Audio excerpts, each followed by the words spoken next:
E eu queria fazer uma pergunta para você. O que faria você se render a Deus?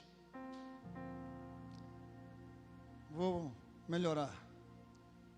O que faria você dizer a Deus: eis-me aqui?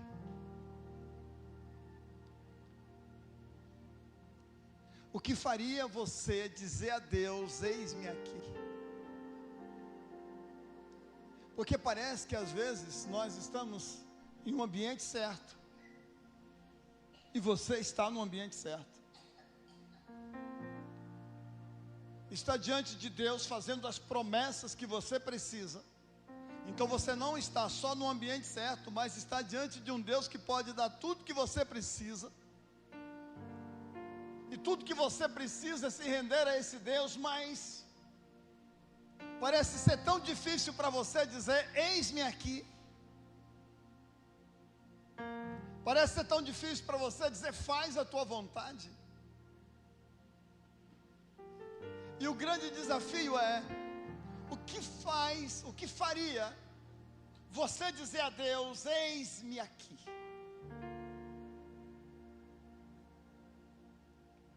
Talvez você pense: se Deus fazer para mim um grande milagre. Tá, que milagre você precisa?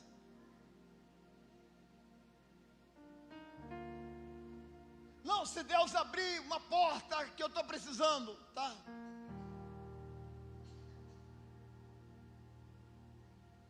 Não, eu não sei quais são as suas condições, mas a pergunta é: o que faria você dizer a Deus: eis-me aqui? E quantos de vocês já têm dito: eis-me aqui? Quantos de vocês já têm respondido a Deus positivamente? Quantos de vocês já têm se rendido a Deus positivamente? E eu quero ler um texto. Eu já observei que o texto, aliás, a versão usada é a linguagem de hoje, então vou usar a linguagem de hoje. Isaías capítulo de número 6. No ano em que o rei Uzias morreu, eu vi o Senhor sentado sobre um alto e elevado trono. Eu quero partir daí. No ano em que morreu o rei Uzias. Quem era o rei Uzias? Aliás, eu não tenho tempo, só tenho 15 minutos, não dá para contar toda a história dele, não é ele foco. Mas eu só posso dizer para você que o rei Uzias foi um homem que começou muito bem a sua caminhada cristã. O rei Uzias foi um homem que começou bem a caminhar com Deus. O rei Uzias foi um homem que aprendeu a andar com Deus, mas que no finalzinho da caminhada ele se perdeu. Tem muita gente que começa bem, mas termina mal. Tem muita gente que começa uma caminhada com Deus, mas não avança. Tem muita gente que começa bem, mas termina mal, meu irmão. E mais importante do que começar bem é você terminar bem. Não adianta você começar bem e terminar mal.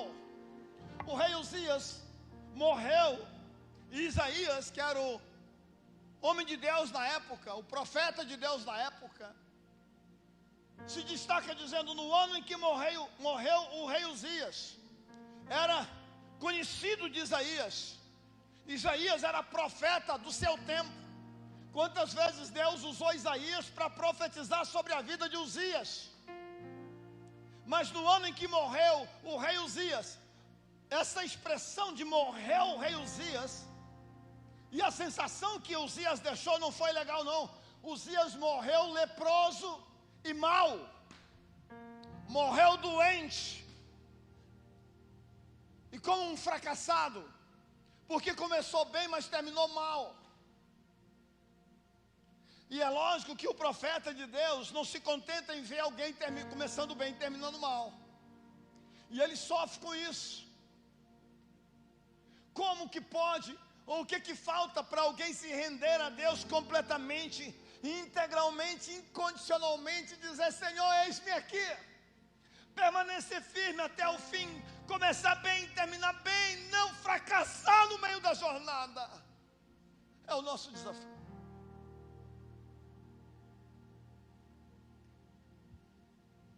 Muitos têm começado bem, mas estão terminando muito mal.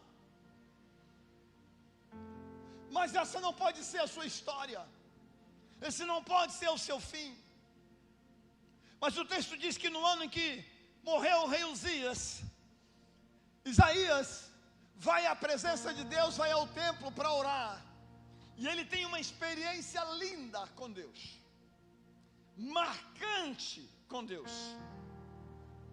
Ele está buscando a Deus como você está buscando. Quem está buscando a Deus aqui? Amém? Ele foi buscar a presença de Deus. Ele foi ao templo.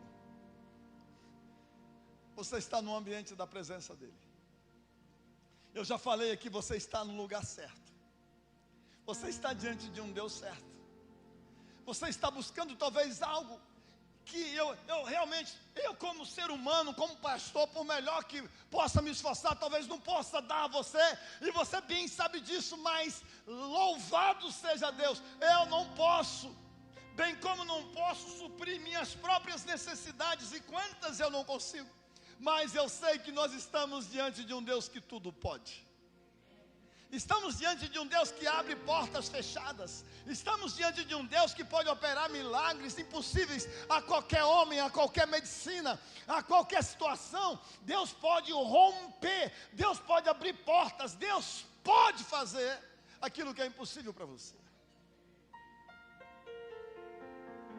E talvez tudo que Deus está precisando para fazer algo na sua vida é ter acesso ao seu coração. Por que às vezes nós somos tão endurecidos?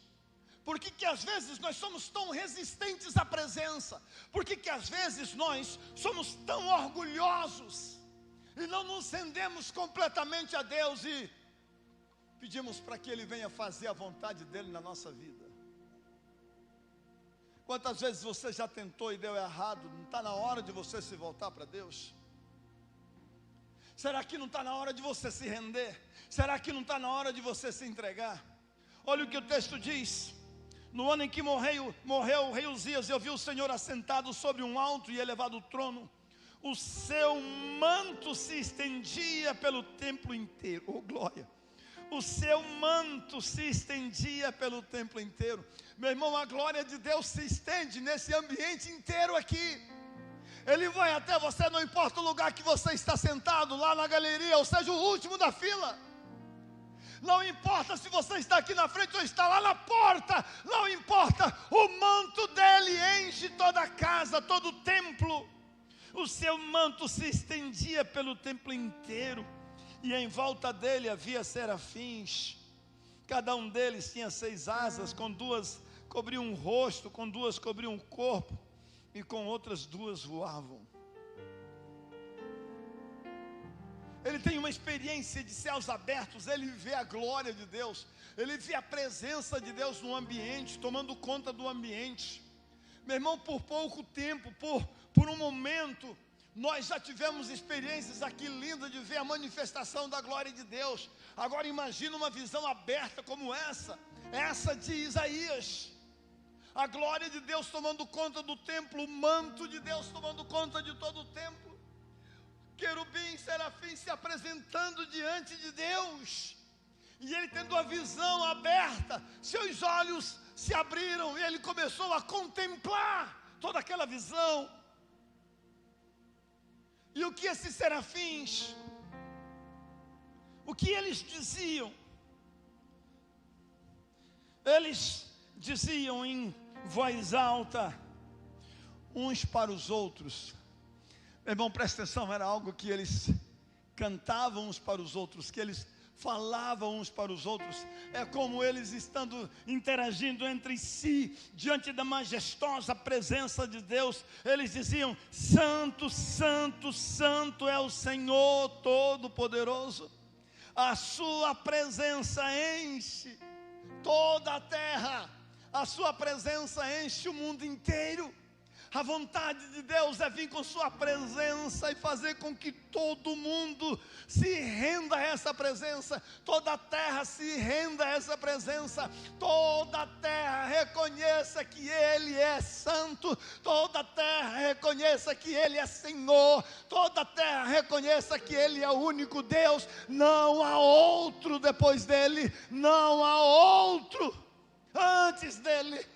Nunca haverá outro semelhante a Ele, porque não há outro Deus senão Ele.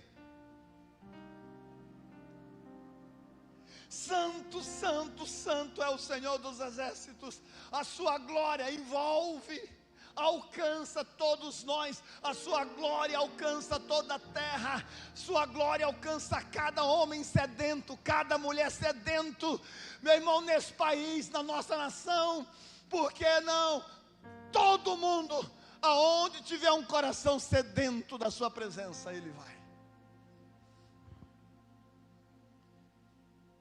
Aonde tiver alguém com sede da sua presença, com sede de Deus, Ele chega.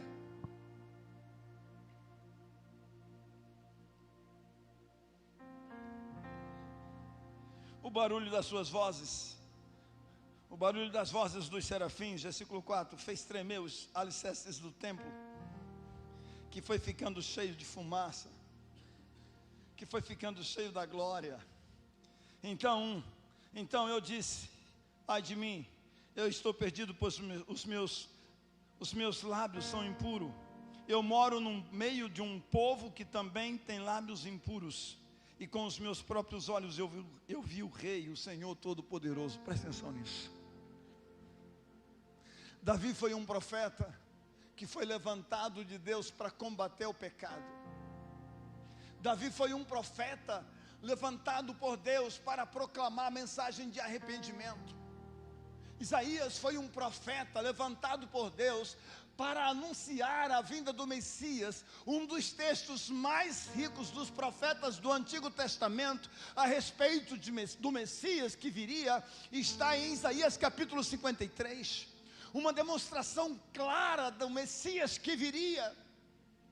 E ele já está lá já no Velho Testamento ainda, meu irmão. Ele está trazendo uma mensagem de arrependimento, mas para ele trazer uma mensagem de arrependimento, ele tem uma experiência que mudou toda a sua vida. Ele está diante da presença de Deus como você está aqui. Ele está diante da majestade da presença de Deus, da santidade de Deus, como vocês também estão aqui. E ele chega, e ele percebe, ele vê com seus próprios olhos os próprios serafins cantando essa santidade. Ele olha para dentro de si e ele diz: essa santidade não é compatível com o meu pecado. É por isso que ele se transforma com uma das maiores vozes contra o pecado do seu tempo. E deixa eu falar, a santidade de Deus é incompatível com o seu modo de viver em pecado. É por isso que a mensagem de Isaías se transformou na mensagem de arrependimento. A mensagem onde ele reconhece a sua própria fraqueza e aonde ele chega e clama diante de Deus: ai de mim, eu estou perdido, eu não posso continuar pecando do jeito que eu estou pecando, eu não posso continuar com essa vida do jeito que eu estou vivendo. Eu preciso ir além, eu preciso ir um pouco mais à frente, eu preciso caminhar um pouquinho mais, eu preciso ter uma maior experiência. E o texto diz que a experiência dele continua, porque agora, quando ele reconhece a sua miséria e o seu pecado, e ele clama: ai de mim, porque eu estou perdido, sou pecador, meus olhos viram o Rei, o Senhor dos senhores, o Senhor dos exércitos. Imediatamente um daqueles serafins que ele estava vendo em visão vai ao altar pega um tenaz. Eu não sei como é que eu posso falar isso em português para tentar mostrar para você. Um objeto onde ele vai lá e pode pegar uma brasa. Pega aquilo, não que os serafins precisavam de qualquer tenaz para pegar brasa, jamais eles se queimariam com isso, mas diz que pega uma tenaz, vai lá, pega uma brasa vai lá onde ele está clamando e pedindo misericórdias, e diz que toca em seus lábios e imediatamente ele é purificado. Ele recebe o toque curador, ele recebe o toque perdoador, ele recebe o toque de Deus. E aí, quando ele reconhece isso, quando ele reconhece a sua miséria, quando ele reconhece o seu pecado, quando ele é tocado pelo poder purificador de Deus, o Senhor desafia esse homem, como o Senhor desafia a mim, como o Senhor desafia a você.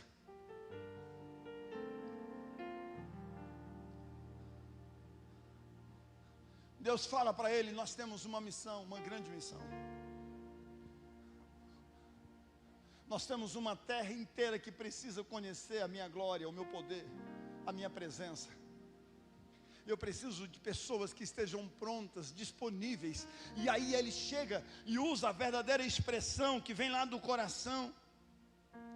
Olha o que ele diz: quem é que eu vou enviar? Em seguida ouvi o Senhor dizer: quem é que eu vou enviar?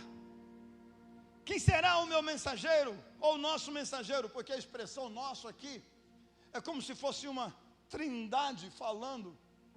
Eu gosto disso. É a presença de Deus manifesta de sua forma mais completa, Pai, Filho e Espírito Santo. É a presença de Deus manifesta, é Deus se manifestando da sua forma mais plena, na sua plenitude de Deus. Quem nós vamos enviar? E aí ele, vendo isso, ele chega e diz: aqui estou eu. Aqui eu estou. Pode enviar-me. Talvez esse, em outra tradução, o eis-me aqui. Eu gosto mais dessa expressão, o eis-me aqui, mais importante. E que esse eis-me aqui de Isaías, diante da experiência que ele estava tendo com Deus, toque também você. O que levaria você a dizer: eis-me aqui?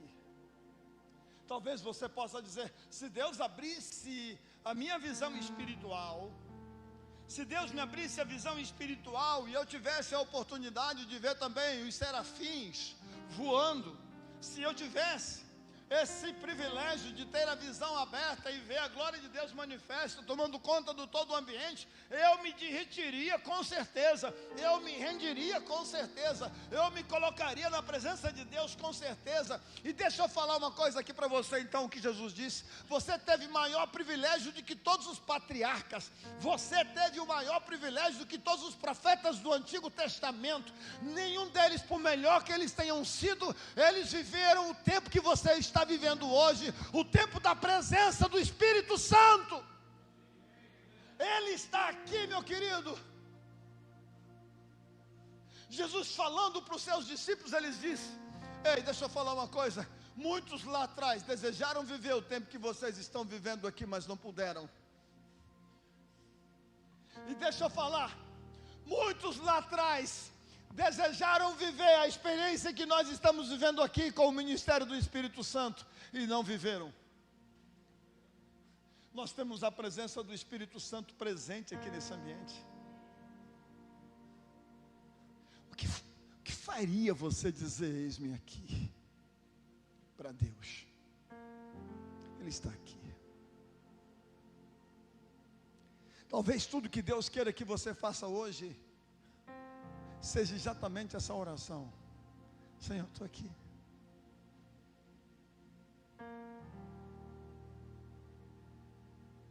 Talvez se sentindo pecador: eu estou aqui.